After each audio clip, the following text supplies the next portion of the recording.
విద్యతోనే భవిష్యత్తు బాగుంటుందని అంబేద్కర్ స్ఫూర్తితో తల్లిదండ్రులు తమ పిల్లలను చదివించి ఉన్నతంగా తీర్చిదిద్దాలని, దేశ అభివృద్ధిలో వారిని భాగస్వాములు చేయాలని కలెక్టర్ రాజశ్రీ అన్నారు. అంబేద్కర్ జయంతి వేడుకలను పురస్కరించుకుని జిల్లా కేంద్రంలోని ఎస్సీ కార్పొరేషన్ ఆవరణలో ఏర్పాటు చేసిన కార్యక్రమానికి ఎస్పీ గౌసాలంతో కలిసి ఆయన ముఖ్య అతిథిగా హాజరయ్యారు.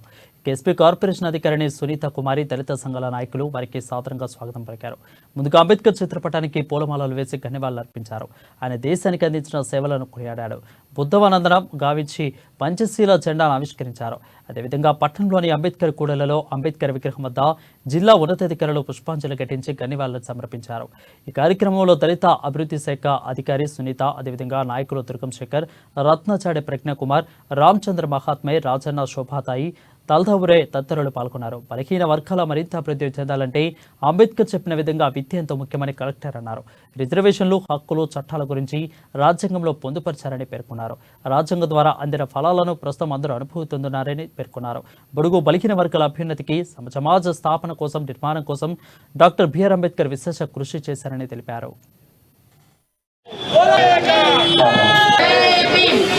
ఈరోజు ఆదిలాబాద్ జిల్లా ఆదిలాబాద్ పట్టణంలో డాక్టర్ బాబాసాహెబ్ అంబేద్కర్ 133 జయంతి జరుపుకోవడం జరిగింది.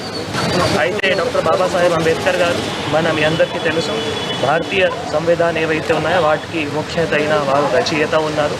మనం ఈరోజు దేశవ్యాప్తంగా ఎక్కడైనా బలహీన వర్గాలు సంబంధించిన ప్రభుత్వం కానీ, అధికారులు కానీ ఏవైతే కృషి చేస్తున్నారో, ఏవైతే సంక్షేమాన్ని పథకాలు తీసుకొని రావడం జరిగింది, అవన్నీ డాక్టర్ బాబాసాహెబ్ అంబేద్కర్ గారు వారు సంవిధానంలో తీసుకొని వచ్చింది ఒక రివల్యూషన్. ఎందుకంటే ఆర్టికల్ 14 కావచ్చు, తర్వాత ఒక సోషల్ వెల్ఫేర్ స్టేట్ అంటే ఒక సంక్షేమం రాష్ట్రం ఏ విధంగా ఉండాలి, ఒక సంక్షేమం దేశం ఏ విధంగా ఉండాలి, దానికి సంబంధించిన ఒక అధికారులు కానీ, ఒక ప్రభుత్వం కానీ ఏమేమి చర్య తీసుకోవాలి, ముఖ్యంగా రిజర్వేషన్ కావచ్చు, తర్వాత ఎక్కడైనా మన బలహీన ఎవరైతే వర్గాలు ఉన్నారో వారికి సంబంధించిన ఏమైనా అఫర్మేటివ్ యాక్షన్ కావచ్చు, తర్వాత వారికి సంబంధించిన ఏమైనా నేరాలు జరిగితే వాళ్ళపైన ఖచ్చితంగా చర్య కావచ్చు, అవి అన్నిటికీ డాక్టర్ బాబాసాహెబ్ అంబేద్కర్ గారు ఒక రివల్యూషన్ తీసుకొని రావడం జరిగింది. ప్రతి ఒక్కరూ విద్య కోసం ఖచ్చితంగా శ్రద్ధ పెట్టి వాళ్ళ పిల్లలకి మంచిగా చదివించి వాళ్ళ భవిష్యత్తు, మన దేశ భవిష్యత్తు, మన రాష్ట్ర భవిష్యత్తు కూడా ఒక మంచిగా స్థానం రావాలి మీ అందరితో కోరుతూ